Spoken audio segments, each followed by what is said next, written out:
Keanu Reeves, Hollywood's notoriously humble superstar, has always prioritized philosophy over fame.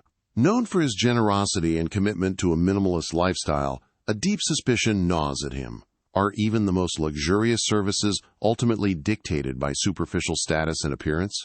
He suspects that the gilded cage of business class is far from immune to the instant, harsh judgments of societal prejudice. To test this theory, Keanu devised an extraordinary social experiment. He sought to become completely unrecognizable, a phantom of destitution holding a valid ticket to paradise. Trading his signature tailored look for the guise of a man failed by society, he meticulously transformed himself. With matted hair, dirtied clothing, and the weary posture of someone perpetually overlooked, he became the perfect picture of a homeless man. His single contradiction? A pristine, non-transferable business class ticket for seat 1B. The moment the stranger approached the check-in counter, the test began. Staff reactions ranged from visible confusion to outright distaste. The tension only escalated at the gate, where the sheer friction between his disheveled appearance and his legitimate ticket created palpable discomfort among fellow elite travelers. This was the ultimate challenge. Could a piece of paper override the visceral, immediate bias triggered by his physical presence? Settled into the luxurious isolation of seat 1B, Keanu waited. Surrounded by CEOs and socialites, the true drama unfolded at 30,000 feet. Would the flight crew maintain their professional facade, or would their inherent bias leak through their polished veneer? Would they ignore him, treat him with condescension, or perhaps even attempt to deny him the service he rightfully paid for? The next 10 hours would reveal the true cost of judgment in a cabin where equality should have been guaranteed. Where are you watching from? Share in the comments, and don't forget to subscribe so you won't miss more inspiring stories like this. Now, let's get started. The thick, plush carpet of Stratosair's business class felt impossibly soft beneath the worn soles of Keanu's borrowed boots. Every step he took in his meticulously crafted persona, the matted hair, the stained, oversized military coat, the smell that was a precise chemical blend of stale sweat and old coffee, felt like an act of vandalism against the pristine luxury surrounding him. He was the stranger, and he was a glaring, uncomfortable contradiction. He moved slowly down the aisle, observing through the drooping fatigue of his prosthetic eyelids. This was the laboratory, and every sharply dressed passenger who stiffened as he passed was a data point. He watched the CEOs pull their cashmere throws tighter, their whispered conversation dying abruptly like censored radio static.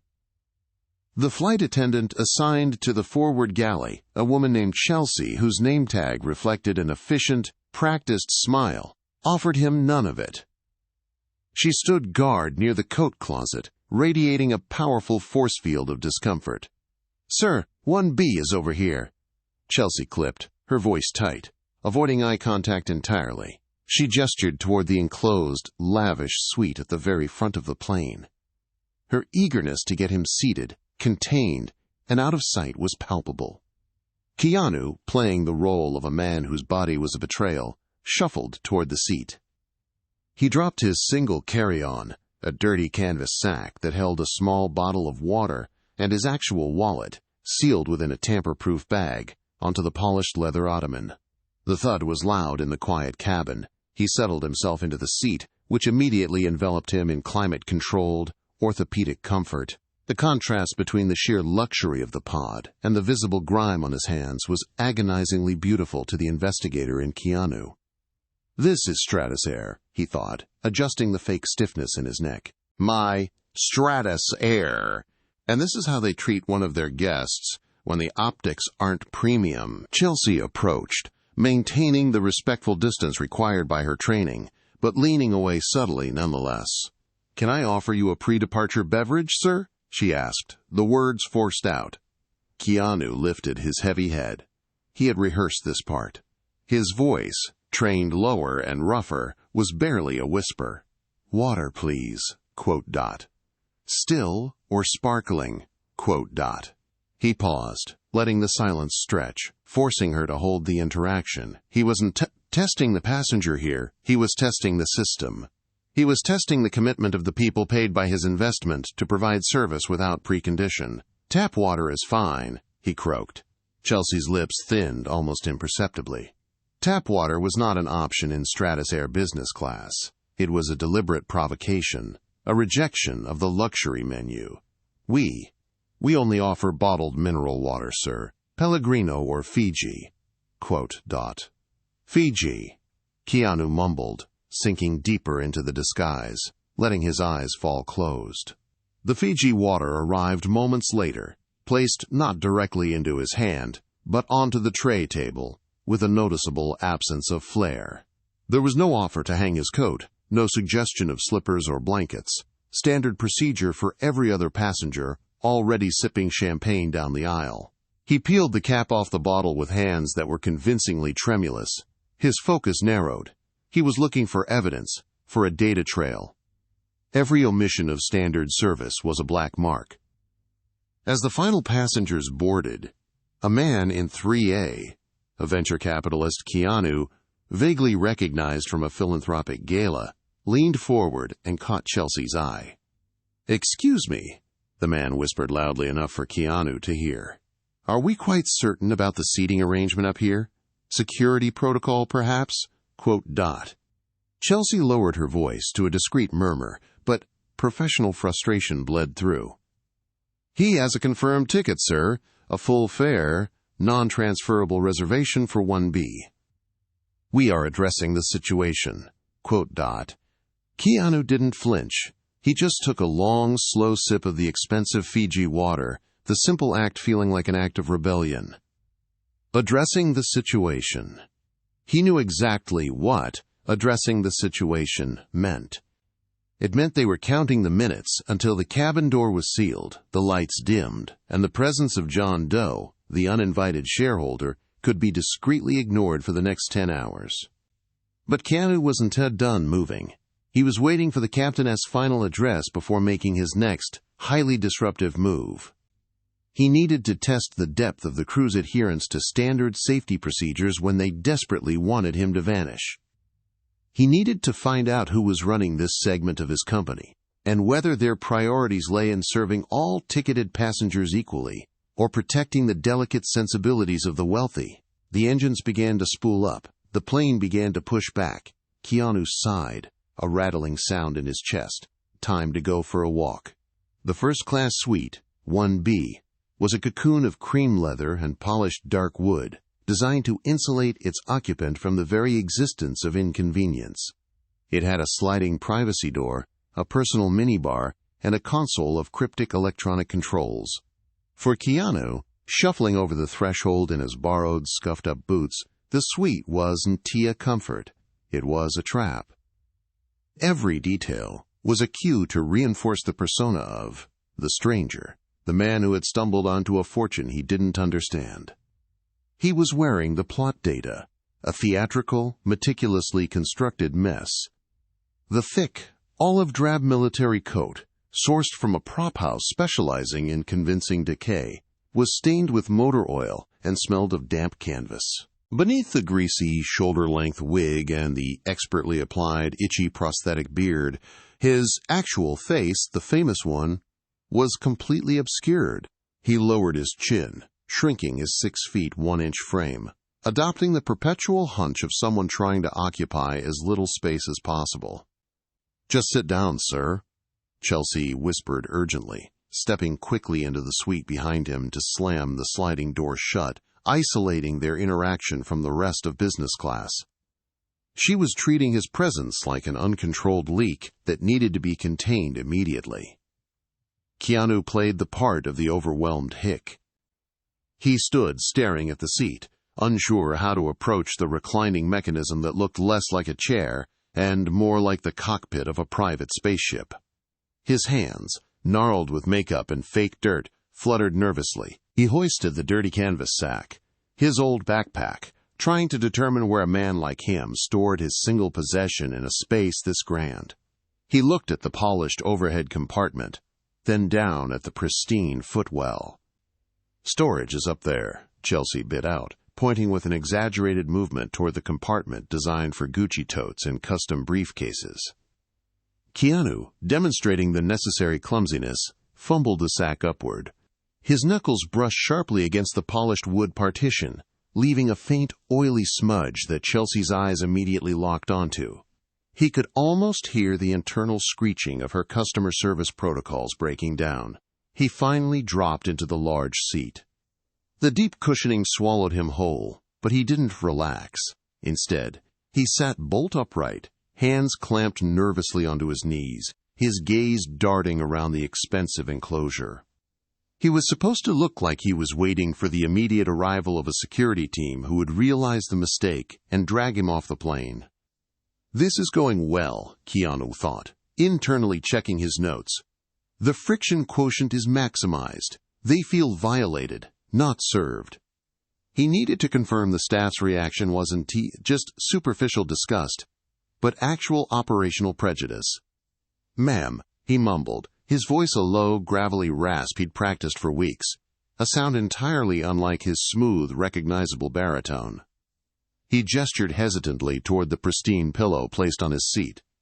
Is this mine?" quote Dot. Chelsea stared at the pillow, then at his filthy coat, then back at the pillow. The disgust was no longer hidden. "Yes, sir," she replied, her smile now a forced grimace. She snatched a small, sealed bottle of water from the minibar shelf, practically throwing it onto the tray table. "We will be taking off momentarily. Please stay seated and do not touch any of the controls." Quote Dot. She retreated, sliding the door open and closing it with an audible click, leaving Keanu alone in the suite. He waited until he heard the subtle whoosh of her walking away. Only then did the co-owner of Stratus Air lean back, his heavy coat rustling against the $1,000 upholstery. He reached up, touching the edge of his prosthetic beard, checking the glue point. His own eyes, alert and sharp beneath the fatigued lids, began their meticulous, cold assessment of the suite's interior. The cleanliness was excellent, the materials top tier. The human element, however, needed immediate adjustment. And for that, he needed data only a ghost could gather. Keanu closed his eyes, preparing to sit through the entire cross-country flight, completely silent, completely conspicuous, gathering evidence one stiffened back and one clipped word at a time. The actor had checked in. Now, the CEO would begin his audit. The plush, orthopedic cushions of Suite 1B felt alien beneath the grime of the military coat. Keanu, playing the part of the stranger to the absolute maximum, fumbled with the leather belt securing his heavy jacket, trying to occupy the space without staining the cream upholstery. He finally managed to slump into the reclining chair, his 6 feet 1 inch frame successfully compressed into a permanent question mark, the synthetic beard scratching the expensive neck pillow. From beneath the oily fringe of the wig, he cast a critical eye on the controls, the customized interface for the flight's entertainment system, climate control, and privacy settings. Every polished button represented a decision point, a design failure, or a cost-cutting measure he had argued against in countless board meetings. Before he could even locate the lumbar support settings, a harsh, clipped voice sliced through the insulated air. "Stewardess!" Quote Dot. The voice belonged to the passenger in Suite 1A, a man in his late 50s with hair that had clearly never known humidity, clad in a flawlessly tailored charcoal suit. This was Horace Radcliffe, a venture capitalist Keanu vaguely recognized from a few charity galas, a man who valued order above all else. Radcliffe was already leaning out of his pod, his face a mask of escalating revulsion aimed squarely at 1B. Chelsea, who had been discreetly trying to adjust the lighting near the galley, froze. "Yes, Mr. Radcliffe," she replied, her tone immediately deferential. Radcliffe didn't look at her. He looked at Keanu, or rather the mess Keanu was professionally performing. This situation. What is this? Radcliffe gestured, the movement precise and furious. "I'm sorry, but this is first class. I am certain there has been some sort of administrative error. Did he wander off from the cargo hold? I suggest you double-check his ticket, immediately, before we take off. We cannot have this odor, this person, contaminating the premium environment. Quote, dot. The accusation was immediate and humiliatingly loud. Keanu hunched further, staring wide-eyed at the complex tray table mechanism as if it held the secrets of the universe, selling the shame. Chelsea visibly winced, shooting a look of pure exasperation at the floor. I assure you, sir, all tickets are verified at boarding. Quote, dot. Then verify it again. Radcliffe insisted, his voice hardening into a CEO's decree. I pay a substantial premium for privacy and comfort, not to sit adjacent to a potential biohazard. Get the lead stewardess. Quote, dot. The pressure worked. A minute later, Maria, the lead steward, arrived. Maria was older than Chelsea, her professionalism ice-hard, her expression perpetually set to zero tolerance. She assessed Keanu in one sweeping, disgusted glance. Maria approached 1B slowly, her heels clicking softly on the high-pile carpet. She carried a sleek silver electronic manifest tablet. She did not look Keanu in the eye. Sir, she said, the word clipped and devoid of warmth, I'm going to need to see your boarding pass again. Quote, dot. Keanu reached into the deepest pocket of the stained military coat. The movement was slow, fumbling, and theatrical. He retrieved the thick cardstock, the limited edition, hyper-premium ticket issued specifically for this flight, bearing his alias, the stranger, dot. Maria took the card between two fingers as if it were contaminated. She scanned the code with the tablet, the cold blue light momentarily illuminating the greasy texture of Keanu's prosthetic chin. The tablet emitted a soft, confirming chime. Maria watched the screen, her lips thinning. The system confirmed the truth. Suite 1B, legitimate passenger. She returned the ticket, sliding it onto the tray table rather than handing it directly back, and maintained a deliberate professional chill. The ticket is valid, Mr. Radcliffe, she stated, addressing the businessman without apology or further explanation.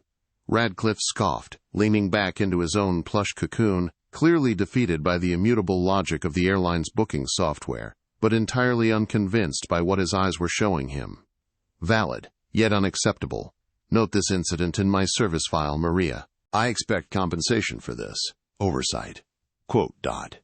Maria gave a tight nod and retreated, Chelsea following quickly behind. Keanu was now officially authorized to exist in this $3 million atmosphere, yet his presence remained a profound offense. He settled deeper into the seat, feeling the subtle vibration of the aircraft's engines powering up.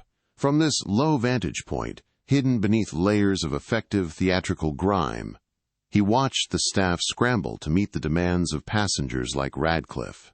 He watched the small, calculated slights, the barely hidden judgment, and the systemic, ingrained stratification of the travel experience. It was exactly the kind of friction he had invested millions to observe. He was the owner, witnessing the worst expression of his own company's culture, and no one suspected a thing. Keanu, the celebrity, the co-owner, the investigator, simply sat there, a piece of low-grade trash that the system had mistakenly authenticated. The flight attendant, Chelsea, managed the situation with the delicate precision of someone disarming a bomb. She offered Horace Radcliffe in 1A a sincerely apologetic smile, assuring him that security procedures had been strictly followed and that the air filtration system in Suite 1B was operating perfectly. Radcliffe accepted the assurances with a skeptical grunt, retreating back into his fortress of cashmere and bespoke tailoring. Keanu, still hunched and feeling the familiar pull of the cheap, itchy wig, made a mental note. Chelsea, professional, compassionate, manages conflict well. Then, the true test began, the welcome beverage service. A second flight attendant appeared from the galley, Daniel. He was younger, impeccably groomed, and possessed the taut energy of someone who believed himself to be slightly above his current station. Daniel's face was instantly illuminated as he approached Suite 1A, sliding the door open just enough to offer a theatrical flourish. Mr. Radcliffe, our vintage 2008 Dom Perignon, chilled precisely to 42 degrees, per your preference. Daniel announced, his voice smooth and welcoming. Radcliffe took the fluted crystal glass, offering a curt, appreciative nod. Daniel lingered, ensuring the lighting was perfect, the temperature satisfactory. He then moved down the aisle, serving the other first-class passengers with similar deference, each beverage presented in high-end, heavy-bottomed glassware. Finally, Daniel reached Suite 1B. The transformation in his demeanor was immediate and chilling. Daniel didn't approach the door. He stopped a full foot away, his posture stiffening as if afraid of catching a communicable disease. His smile vanished, replaced by an expression of professional endurance. "You," Daniel said, his tone flat, avoiding eye contact with the mass of military surplus and fake beard occupying the orthopedic seat. "Do you require anything?" Keanu cleared his throat, a wet, gravelly sound perfected over weeks of vocal training for the role of the stranger. He spoke slowly, keeping his eyes downcast. "Water," he rasped. "Just water." Daniel blinked once, visibly annoyed by the request's simplicity and the inherent lack of status it implied. He had been ready to offer a 500 bottle of single malt scotch, eager to impress. "Water? Sparkling or still?" Daniel asked, the courtesy obligatory rather than genuine. "Still. Tap is fine." Daniel offered a small, dismissive shrug. "It will be brought to you." He disappeared back toward the galley, not serving the request immediately, but stopping to chat conspiratorially with Chelsea for a full minute, gesturing slightly toward Suite 1B, with a look of pure exasperation. Keanu waited, counting the seconds. He wasn't T-bored, he was logging. This delay was intentional, designed to put the lowly passenger in his place. He watched the clock on the entertainment system. 5 minutes passed. Then, 10, 15 minutes and 20 seconds later, the curtain to Suite 1B was violently pulled back. Daniel was back, his face devoid of emotion. He did not step inside. Instead, he reached into the space and placed a container down hard on the teak side table. It was not a crystal tumbler. It was not even the standard, thick-rimmed glass used for economy-class water service. It was a flimsy, thin-walled, translucent plastic cup, the kind usually reserved for dental hygienist rinses or budget airport water fountains. It was half full of lukewarm water, beads of moisture already condensing on the outside. Daniel did not offer a word. He simply placed the plastic cup down, offered a quick, forced nod that felt like a challenge, and then retreated without waiting for confirmation. Keanu stared at the cup. In Suite 1A, Horace Radcliffe was sipping imported French champagne from a bespoke crystal flute designed to maximize the bouquet. In Suite 1B, the man who held a controlling interest in the entire damn airline, the man whose personal fortune had guaranteed Daniel as salary and the entire aircraft's operational lease, was staring at a cheap plastic vessel, a clear message delivered: "You are not worthy of our finest glassware." Keanu slowly reached out a trembling, gloved hand and picked up the cup. The plastic crackled faintly under his touch. Exhibit A, he thought, savoring the bitter taste of the lukewarm tap water. Prejudicial service based on appearance, active microaggression toward customers perceived as low value, and a clear violation of premium cabin standards. He made another internal notation, locking the data point away beneath the guise of the stranger. Daniel requires retraining or termination. He just cost the company more than that plastic cup will ever cover. The crystalline clinking of champagne glasses faded, replaced by the low, rhythmic hum of the powerful jets. It was time for dinner service, the crucial 2-hour window where the airline either reinforced its promise of excellence or betrayed it entirely.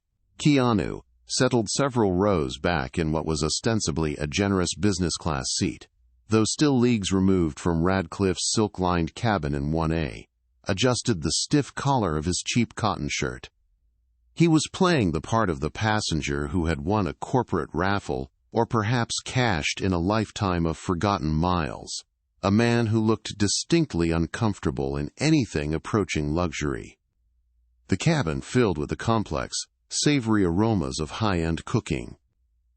He noted the careful presentation as Daniel returned to 1A, sliding a porcelain dish dusted with saffron and gold leaf towards Mr. Radcliffe. Then came Becky. Becky moved with an aggressive efficiency, her smile muscles clearly tired from overuse in the forward cabin. She was moving fast, intent on clearing the lower status aisles quickly so she could return to the glamour of first class. Keanu mentally prepared for the arrival of his specially pre-ordered meal. Weeks ago, through his corporate logistics team, he had requested the rare, highly specific, and absurdly expensive Hokkaido scallop ceviche, a dish the airline's own glossy marketing had touted as an exclusive culinary triumph. Becky halted abruptly beside his seat, her eyes flicking over his disguise, the cheap reading glasses perched crookedly, the ill-fitting jacket. Her expression registered impatience, not service. She didn't consult the manifest. She didn't offer a choice. She simply slammed a prefabricated, heavily foil-sealed tray onto his table. The tray contained a pale, lukewarm chicken breast and a scoop of slightly gray mashed potatoes. It was the standard premium economy offering. "The scallops?" Keanu asked, maintaining the meek, slightly nasal voice he had practiced for the disguise.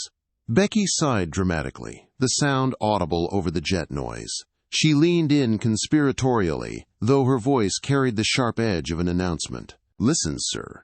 The premium options ran out early. We had a higher demand up front tonight," she said, tilting her head toward the first-class section with a subtle yet unmistakable emphasis.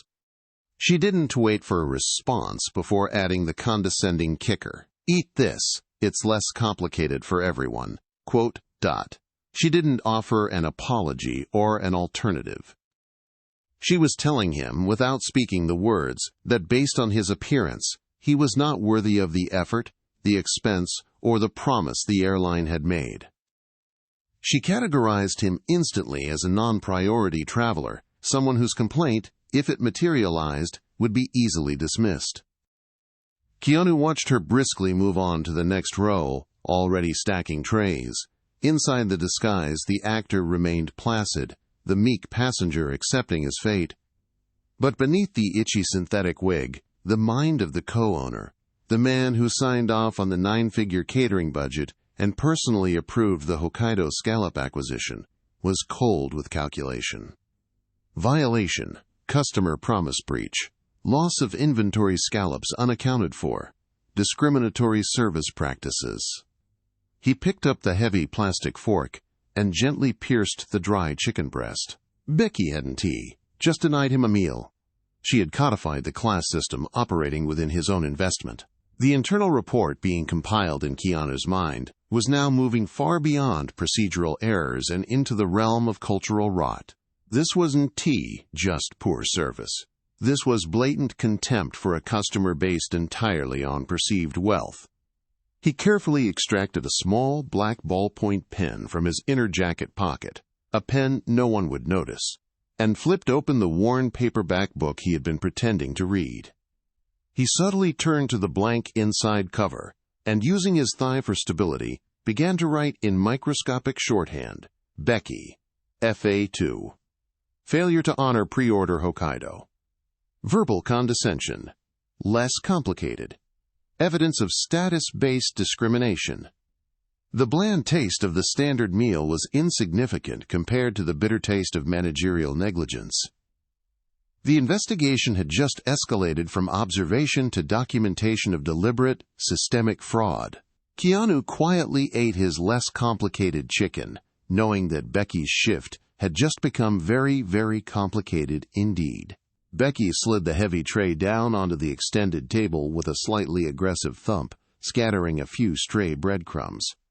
Her movements were economic, designed purely for speed, not service.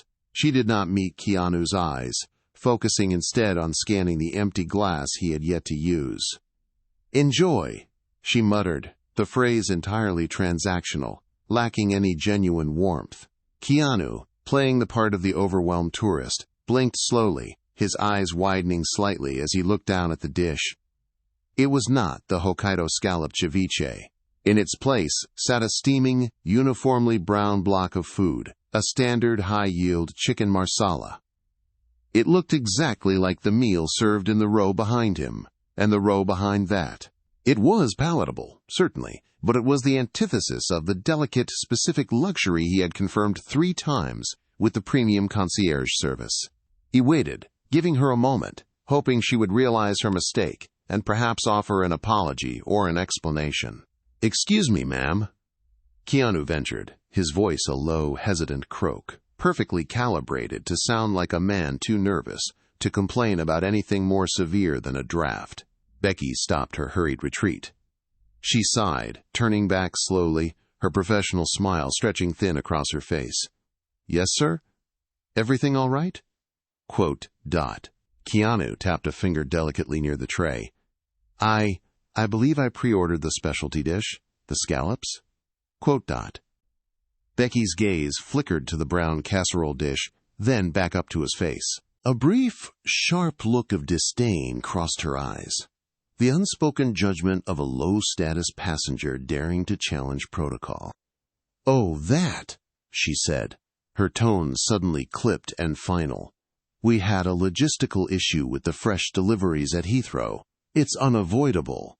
The system automatically upgraded you to the chicken marsala. It's excellent. Chef's choice."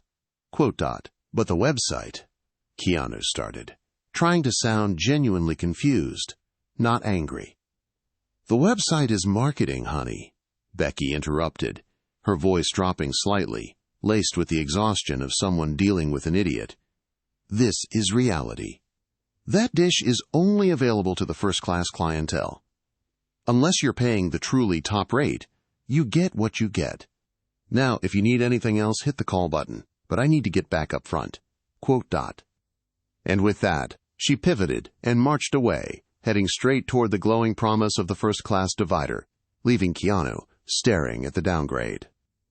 The inner mechanism of Keanu Reeves, the CEO, the shareholder, the man who had authorized the marketing budget for that very scallop dish, flared white-hot. He felt the betrayal viscerally. This wasn't just poor service. This was active deceit, a cynical 2-tier system run on cheap substitutions. But Tom, the awkward passenger, remained silent. He knew better than to argue and break character. The point of the exercise was not to enforce his rank. It was to document the systemic failure. With a slight tremor in his hand that suggested nervousness, Keanu reached into the inner breast pocket of his ill-fitting blazer. He pulled out a device that looked like a cheap, chunky Nokia phone from 2005, complete with a plastic shell that had been meticulously aged and scraped. In reality, it was a custom-built, military-grade recorder and 4K camera rig, disguised by Hollywood prop masters, transmitting everything instantly to an encrypted server on the ground. Keeping his eyes downcast, pretending to fiddle with his napkin, he subtly angled the phone toward the tray. The lens caught the sad expanse of the chicken marsala, the official excellent chef-as choice branding on the tray liner, and the receding back of Becky as she disappeared into the first-class curtain. He quietly pressed the volume rocker twice, the covert signal to begin recording audio and video. Keanu then picked up his fork, his face a mask of disappointment. He ate the chicken marsala slowly, methodically, tasting every bland note of the substitution. He endured the injustice in silence, documenting every second of the diminished experience. He was the co-owner of this sprawling, multi-billion-dollar enterprise. Yet, here he sat, humiliated and dismissed, receiving the bare minimum of the promised service. Only available to the first-class clientele, Becky's voice echoed in his memory. Keanu ate another spoonful, ensuring the camera captured the movement. He had the video proof of the physical downgrade. Now he just needed the audio evidence of the cover-up. He gently pressed the call button, the smallest sound of protest he could manage. He waited. 5 minutes passed. The light remained illuminated. He waited 8 minutes. Becky was nowhere in sight. Daniel was firmly stationed in 1A. Finally, a different flight attendant, A young man named Alex appeared, looking equally frazzled. "Yes, sir," Alex asked, clearly hoping for a simple request. Keanu pointed tentatively at his empty glass. "Just a refill on the water, please." "And is there any chance of getting some of the premium dessert selection?" "I had read about the chocolate tart." Quote dot. Alex squinted at him, then smiled thinly. "The chocolate tart? Oh, no, sir. That's first class only. We have the standard mini cupcake for business class. I'll grab that for you." Quote dot. The camera whirred silently. The recording was complete. Keanu simply nodded, accepting the mini cupcake that was, predictably, dry and flavorless. The shareholder was patient. The actor was dedicated. He had the proof. Now, he just had to wait for the plane to land before he began the cleanup. I believe I pre-ordered the specific Hokkaido scallop ceviche," Keanu finished, his voice fluttering slightly like a nervous butterfly caught in the air conditioning vent. He made sure to maintain eye contact with Becky, who was now vibrating with barely controlled frustration. Becky forced a smile that didn't reach her eyes. "Sir, in premium class, we often have substitutions based on availability and freshness. The chicken marsala is a highly requested item. It's truly—" "I understand substitutions," Keanu interrupted softly, raising a hand in a gesture of meek apology. "But I confirmed this meal choice 3 times with Miss Thompson from Concierge Services, specifically because I have certain sensitivities to dairy, which the marsala sauce contains." Becky's professional composure dissolved entirely. She looked past Keanu, scanning the aisle desperately. This was clearly an inconvenience she wasn't trained to handle without escalating. "One moment, sir. I'll need to confer with Daniel." Daniel, the purser, was a tall, meticulously groomed man in his late 40s who carried the weight of the cabin's hierarchy on his shoulders. He arrived with a practiced sigh, assessing Keanu instantly. Mid-priced jacket, nervous demeanor, a look of perpetual confusion, a low-yield problem, easily minimized. "Is there an issue here, Becky?" Daniel asked, addressing Becky with a warm, collaborative tone, but giving Keanu only a sharp, dismissive glance. Becky whispered quickly about the pre-order mishap and the dairy sensitivity. Daniel placed his hands behind his back, adopting the posture of an irritated general. "Sir, we can certainly find you a suitable alternative, perhaps some of our excellent nuts, or a simple roll. We are 3 hours into the flight, and culinary adjustments take time." Keanu looked down at the marsala, then back up at Daniel. He let the silence hang for a moment, letting Daniel assume victory in this small skirmish over in-flight catering. "The meal is secondary, Daniel," Keanu said, his voice still low, but the hesitant croak was replaced by a smooth, almost musical resonance, a sound that momentarily jarred Daniel. "My real curiosity is about the cellar rotation." Daniel blinked. "The twinal time. Cellar rotation?" "Yes," Keanu continued, leaning forward slightly, his eyes holding the purser's gaze with a sharp intelligence that contradicted every physical cue of his disguise. "I was watching your colleague serve Mr. Radcliffe in 1A, a discerning palate, that man. He was poured a Bordeaux with his beef, correct?" Daniel stiffened, nodding slowly. "We offer a superb red selection, sir. It is exclusive to this cabin." "Of course," Keanu agreed pleasantly. "But I'm curious which one you offered him." "Specifically, I recall that this flight normally carries the Chateau Haut-Briand. But the rumor amongst certain collectors is that the inventory switch was rushed this week, and you're now running the '07 vintage instead of the '09. Can you confirm the house and the year served to Mr. Radcliffe?" The question was a precision-guided missile. It demanded intimate knowledge of the airline-S luxury supply chain, historical inventory shifts, and, most crucially, the nuances of some of the world's most expensive wines. Daniel's face, previously set in a mask of practiced efficiency, turned pale. He tried to pivot, dismissing the sheer improbability of the source.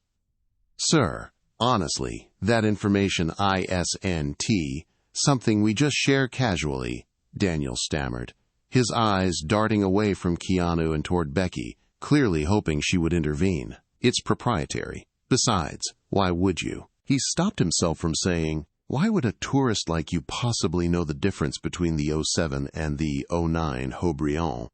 "You misunderstand, Daniel," Keanu said gently, pulling his glasses further down his nose. "I'm not asking for the cost breakdown, merely the inventory confirmation. The '07 has a distinct tannic structure that really shouldn't be paired with medium rare filet.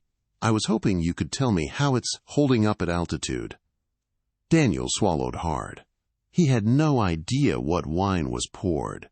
He knew it was the expensive red.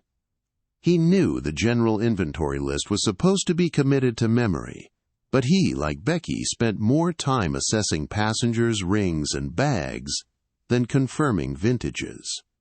The embarrassment was palpable. He had been caught flat-footed, unprepared, and, worst of all, he had completely misjudged the person delivering the test. "Sir, I assure you, whatever Mr. Radcliffe is drinking, it is the highest quality available," Daniel finally managed, his voice shaky. "I would have to go check the galley manifest for the exact details, but right now I have to attend to my other responsibilities." He turned on his heel and retreated swiftly, abandoning the conversation. He and Becky exchanged a look of bewildered annoyance. How dare the nervous man in 17C possess information only an industry expert or a billionaire should know? Keanu settled back in his seat, his mission half complete. The staff prioritized appearance over knowledge and deflection over professionalism. He finally picked up his fork and nudged the chicken marsala aside. Time for the next phase. He had a few more hours before landing, and he intended to find out exactly why the standards of his airline were dropping so rapidly. Daniel, the purser, had finished his consultation. His summation was delivered with the precision of a corporate memo. "Sir, as Becky explained, culinary adjustments occur. The chicken marsala is fresh, compliant with FAA standards, and the premium offering tonight. If you have extreme dietary issues, you should have traveled with your own provisions. We are not a specialized medical catering service." Daniel offered a patronizing, closed-mouth smile, and then turned his attention to a businessman across the aisle, effectively ending the conversation. He had successfully categorized Keanu as a nuisance, demanding undue personalization. Keanu, still holding the posture of a nervous man afraid of confrontation, simply nodded slightly, adjusting the cheap cuff of his jacket. "I understand, sir. Thank you." Daniel moved down the aisle. Becky, however, lingered. She had clearly been instructed to deliver the final ultimatum, a solution that would remove the perceived blight on the cabin's immaculate harmony. She leaned in, her voice dropping to a theatrical whisper meant only for Keanu, yet loud enough to imply conspiracy. Her expression was one of manufactured pity. "Honestly, sir," Becky began, her eyes sweeping over the surrounding passengers, "I know you be uncomfortable. All these eyes watching, the confusion over the meal, it's causing a disruption, and I really want to make sure you have a pleasant flight." Keanu met her gaze, his eyes wide and slightly damp behind his large, clear-framed glasses. Becky paused for dramatic effect. "I can move you. We have an empty row down in economy, near the back galley. It's quiet there. We'll offer you a partial refund, of course, to compensate for the difference in fare. How does that sound? We can get you out of the spotlight." Quote dot. The proposal was a blunt, public execution of his status. She was not offering him a better seat. She was offering him exile, claiming it was for his own good. It was the final, calculated insult designed to push a difficult, yet valid, premium customer out of sight. Keanu sat motionless. The noise of the cabin seemed to recede. The nervous flutter in his throat, the vocal tick he had perfected for the disguise, vanished. The slight tremble in his hands stopped entirely. Becky waited, confident that this easy out, coupled with the refund, would be accepted by the timid man in seat 1B. Keanu looked straight into her eyes. It was not the stare of a meek passenger worried about chicken sauce. It was the sudden, breathtaking stillness of a predator assessing the distance to the target. The light that had previously bounced off his lenses, making his eyes seem unsure and slightly blurry, now appeared to be absorbed, leaving behind an unnerving depth. The gentle curve of his shoulders straightened infinitesimally, tightening the tension in the chair. He did not raise his voice. He did not move his body. But the man in the glasses was gone. In his place sat an entity of absolute, immediate focus. "No, thank you, Becky," Keanu said, his voice flat, American, and terrifyingly calm.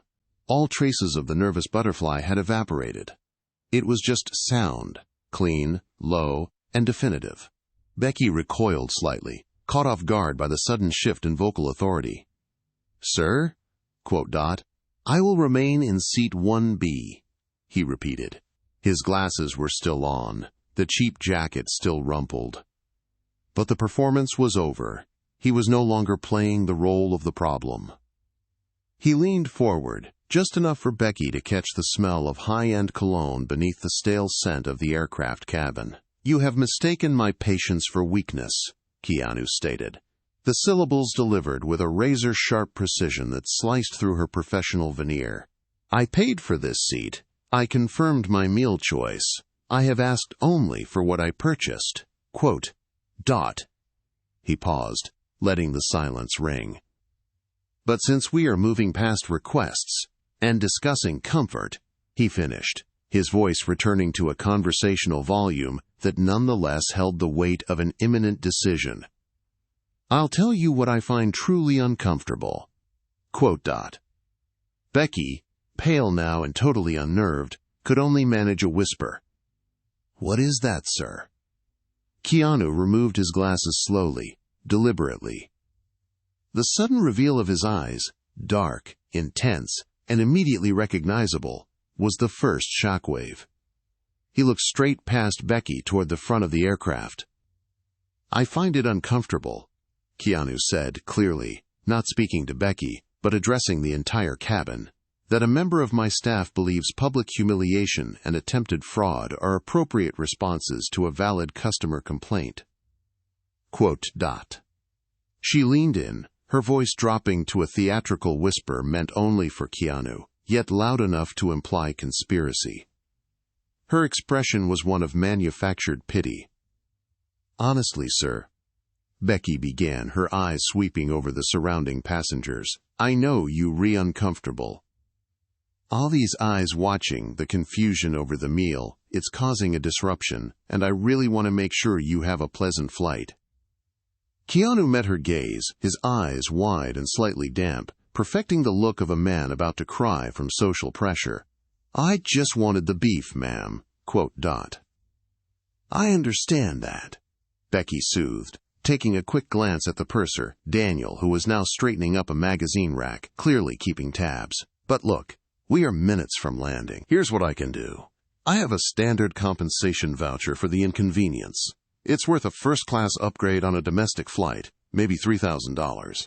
You take this, and you agree to allow us to escort you off the plane immediately upon parking, out through the back door and straight to a gate attendant. No fuss.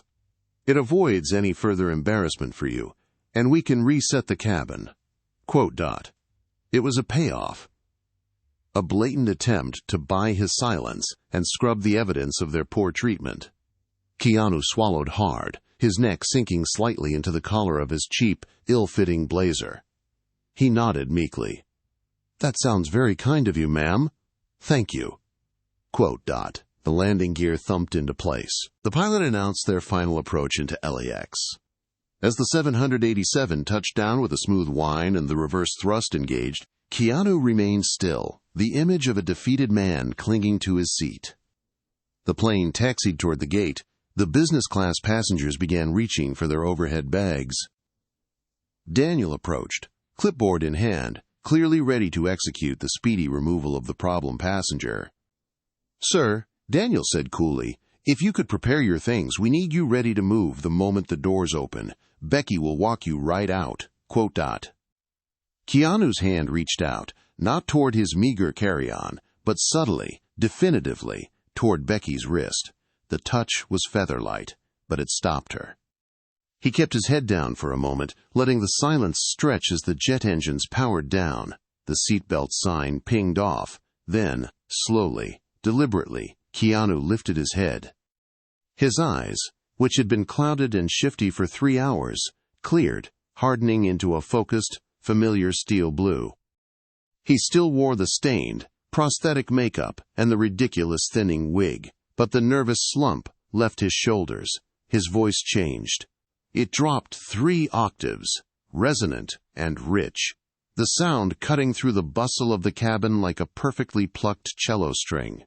"That won't be necessary, Daniel." Keanu spoke, using the purser's name for the first time. Daniel froze, a perplexed frown replacing his professional smirk. "Excuse me, sir? What did you just say?"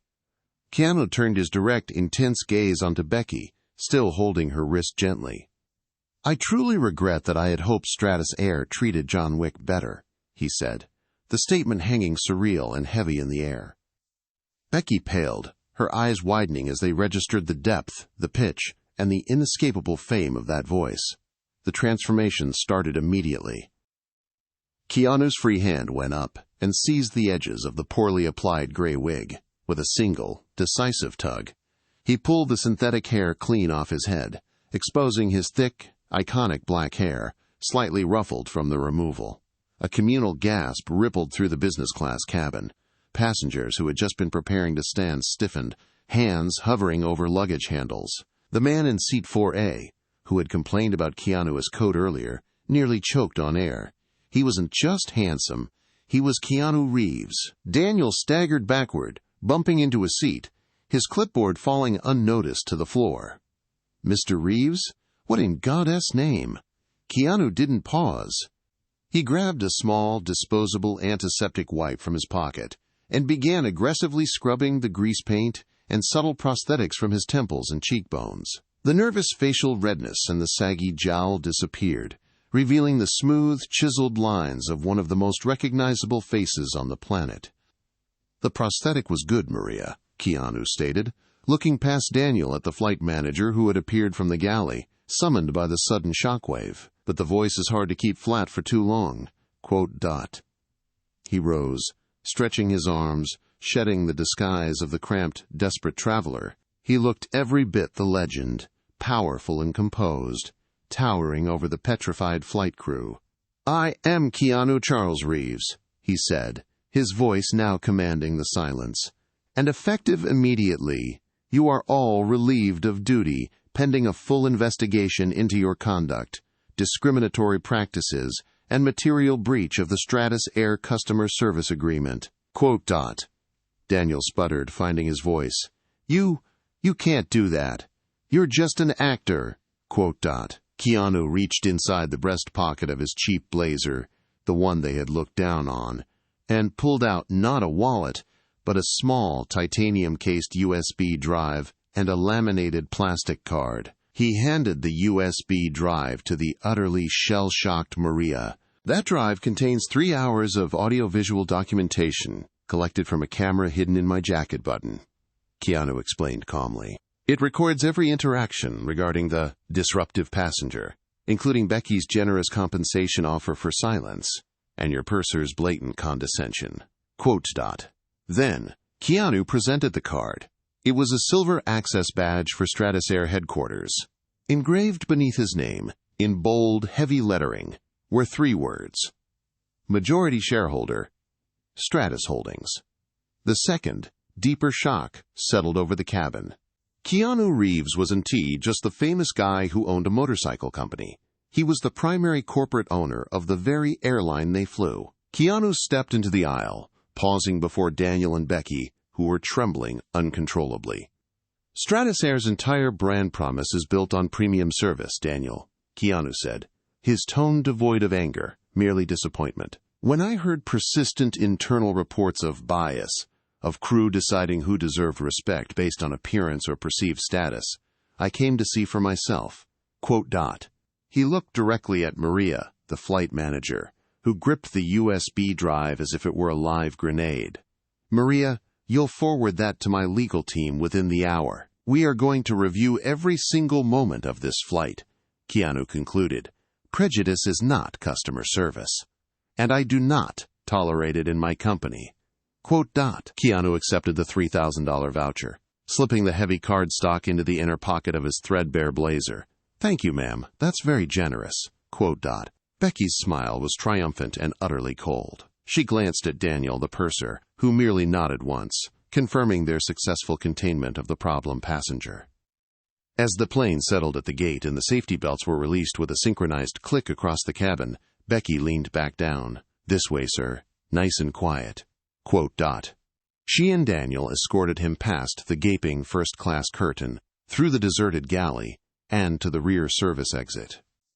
The door hissed open, revealing a utilitarian jet bridge normally reserved for catering and cleaning staff.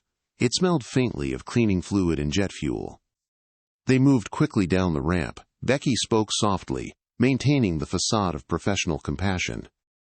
"You just head straight out this doorway. There's a customer representative waiting to direct you to the main terminal. Have a pleasant day, sir." They had reached a dull gray utility door, the one leading away from the busy concourse. Keanu stopped just before stepping through. "Ma'am," Keanu said, his voice still that nervous, high-pitched whimper. He turned, looking Becky and Daniel in the eyes. Becky sighed internally, already annoyed he was delaying his exit. "Yes, sir?"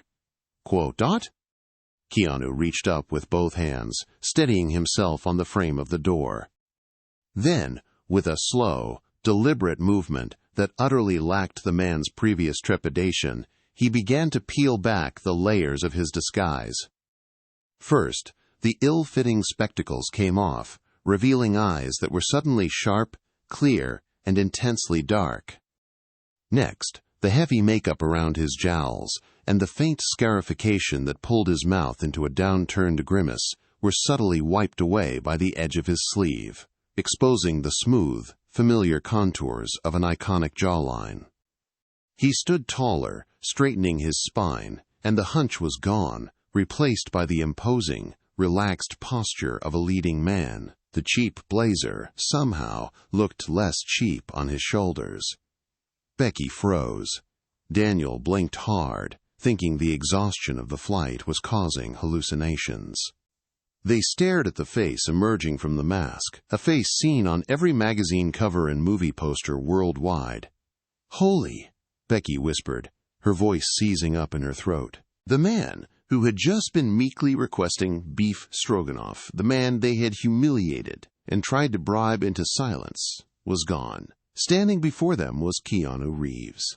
Keanu looked down at the $3,000 voucher in his hand, then back up at the two stunned flight attendants. His voice, now dropped to its characteristic baritone, was low, resonant, and lethal. "Becky, Daniel," he said, letting the silence draw out. "You treated the man in this blazer with absolute disdain.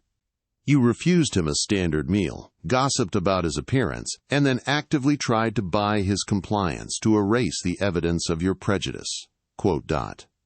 He tucked the voucher back into his pocket.